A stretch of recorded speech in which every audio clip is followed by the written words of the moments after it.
dalka kan 1990kii wixii dhacay waxay la mid ahaayeen 60kii reer Yurub dawladnimada inoo keeneen wax khariban weeye ma rabno qabiilkayagii baan jamanay qabiilkii baan rabnaa markaan fasiro sida wax u dhaceen saasay qabiilkii baa la noqday 720 sano lagu jiraa waa lagu baabay waa lagu gunoobay waa lagu qaxay waa bad baa loogu dhacay dadka adduunka maanta ugu leeyahay inaan waqti dawladaha aanu ciidamada ka soo qaadan ama noo keenay kuwa aanu hadda ardada u diro waa kuwa aanu anagu biili jiray kuwa anagu aan modelka u ahayn way shaqo waxa halka lagu saagootiyahay takhaatiir arday muxuu ahaa soo qalin jiray simsislaafsi ay ahayd oo Uganda iyo u socdo maxaa Kenya jaamacadda habla u socdaan jaamacadda xagga u socdaan halka anaga is dhignay haddana wixii baa socda hadday 1990kii ahayd qabiilkii baan jabanay qarannimadii ama dawladnimadu macna ma lahayn wax gaar noo keentay aan burburino hadda wali waxaynu wadnaa oo chamberkan golahan laga wadaa oo xukuumadda laga wadaa aynu kobcina qabiilka ilaa uu kobcana yaan qaran loo gudbin yaan doorasho la aadin aynu halka ku hayno madaxweynayaasha tirada badan ay noo kobceen qabiilku murqa waaweyn hayaas calamadu sharci ha noqdeen halkaas way jidka haysan waxaad ku haysan 2002 buu ahaa asaaska dawladdan 2000 bay ahayd carta markii aan Ismaaciil Umar Geelo yaan ka hadlay maalintii Ismaaciil Umar Geelo la doortay baan warqad u qoray 1919 London ma joogo waxaan idhi haddaad rabtid waa ku hambalyeynaya madaxweyne haddaad rabtid in dawladdaas hirgasho Djibouti walaalkii ka weynaa raadi ma sha Allah waa iga yaala artaan isugu nimid dhowr boqol aqoonyahan la isu keenay bishii Maaris 2000 waxa la yiri keena jidkii ay dawlad ku noqon lahaydeen waxbaan qoray 11 qof baan ka saaray oo la yiraahdo committee technique waan ku jiray anigu waxaan diidnay in lagu saleeyo afar iyo bar ama qabiil dawladnimada dawladda Djibouti waa noqotay waxay tiri waayaa maxaa la ku saleeyo benchmark maxaa marjaca oo muxuu ahaayeeto ilaa wax walba markii la bilaabayo meel laga bilaabaa la rabaa waxa khasab noqotay in qabiilka lagu keeno shardi baan markaa anagu galay waxaanu leeyahay maalinta xildhibaanka qabiilka lagu doorto waa inuu ka xiibsibtaa qabiilka oo u xiibsibtaa in dawladnimada Soomaaliya soo celiyo 16 sano 17 sano aan marayna halka waxaan ku fadhinaa 4.5 reerkaygii gobolkaygii intaanaan oo Soomaaliya dhan ka kooban xigmadda la isugu keenay maxay tahay waxay tahay inaan masawir yar u noqono masawirka weyn oo dadka dhan aan isu keeno Soomaali isu keeno ilaa anagu waa wada saaxiib baan codadnimo kala gelin waa coday haday jirtay kala jabtay warmay shaqadaynu lahayn oo ahayd inaanu midayno ummadda Soomaaliyeed si doorasho iyo xisbiyo loo gaaro ilaa qaran aan xisbiga doorasho ku soo bixin qaran ma ahayn adduunka laga dawladeed baa jirta waxaan ku shaqaynaya waa annaga iyo Lubnaan oo aan dimuqraasiya ka dhici karin Lubnaan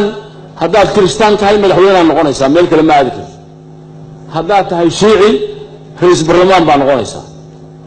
haddaad tahay Sunni ra'iisul wasaare noqonaysaa maalkaas rabnaa inaan ku hayno waxay deglaayaan waasaas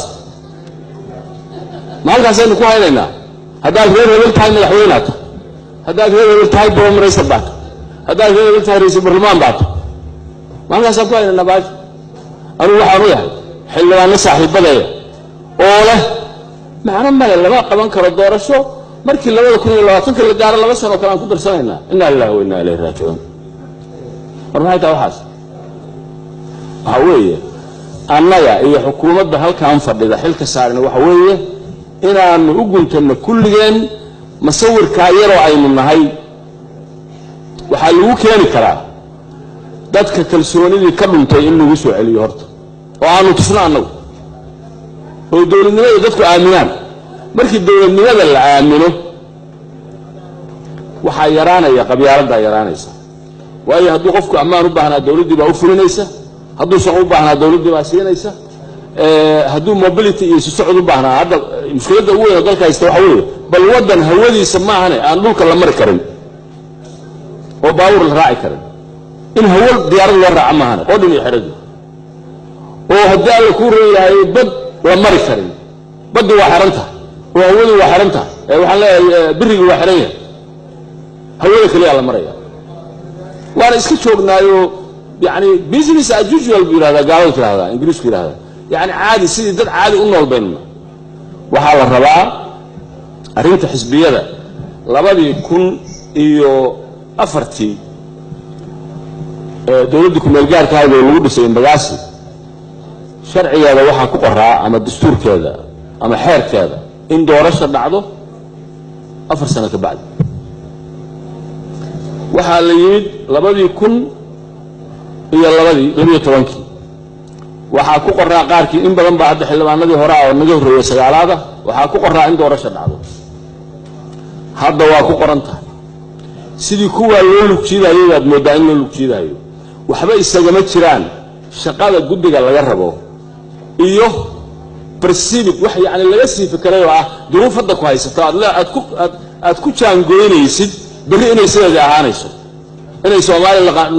maqnaanayso ama gobolada waqooyi 2020 ku jaangoynaysaa markii hadda isaa tahay 2020 si saadaalinaysaa inay sidaa tahay waxaad sii saadaalinaysaa in meel walba nabadgelyo xumo ka jirto oo aan la tagi karin macnaha sidaan baynu ahaanaynaa 4 sano ka bacdi baad saadaalinaysaa oo maxaa u saadaalin weyday 4 sano ka bacdi inaan isu furanayo mobility iyo dhaqdhaqaaq iyo gobolada isu furayo dhulka la mari karo baabuur la qaadan karo maxaad u saadaalin weyday in la heshiin karo oo dib u heshiisiin inta dhacdo integration wadda Soomaaliya ay samayso maxaad u saadaalin laadahay in xisbiyo la kala aado meesha 4 bar la aadi lahaa 4 sano xisbi baan hadda wadnaa anagu xisbi ummadda la yiraahdaan madax ka aha xamar baan ka asaasnay 10 xisbi baan hadda waxaan diyaar u nahay garsoor xisbi la yiraahdo inaan ku samayno isku darsanno oo gobollo kala duwan ka yimid waa ogtahay muxuu ahaa waa ogyihiin guddigu waa ogyihiin haddeer baan garow ka yimid garow waan kaga dhawaaqnay xataa xisbi baa la samayn karaa doorashaa la geli karaa duruufta hadda aan laguma jaangoyn karo war vision aan lahaano aragti aan lahaano oo iska dayno muxuu ahaa curyaannimada oo annaga xilkaasi la saaran yahay waa xildhibaanada iyo dawladda halka xukuumadda halka fadhida way haddii kale qabiil baynu warigan ahaanaynaa ammaandaradu waa jiraysaa shabaab waa jirayaa ciidamada Uganda iyo ciidamada Ethiopia iyo ciidamada Kenya waa joogayaan ma maqlaysaa reer baynu kala goonaanaynaa masawirkaas madow ogaada marka dambana waxaa dhacaysa halkan 270 xildhibaan oo qabiilada ka yimid ama gobolada ka yimid inaysan iman doonin marka waxaad kobcinaysaan wixii anti state ka ahaa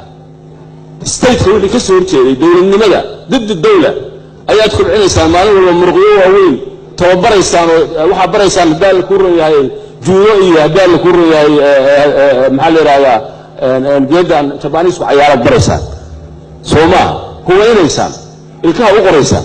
waxaa hoos u dhigaysaan maalintaas samaysaanba waxaad hoos u dhigaysaan jaaniskii ama fursadii qaran inuu soo baxo aad iyo aad baa mahadsantiin dadka hala taageero mahadsan mudane xige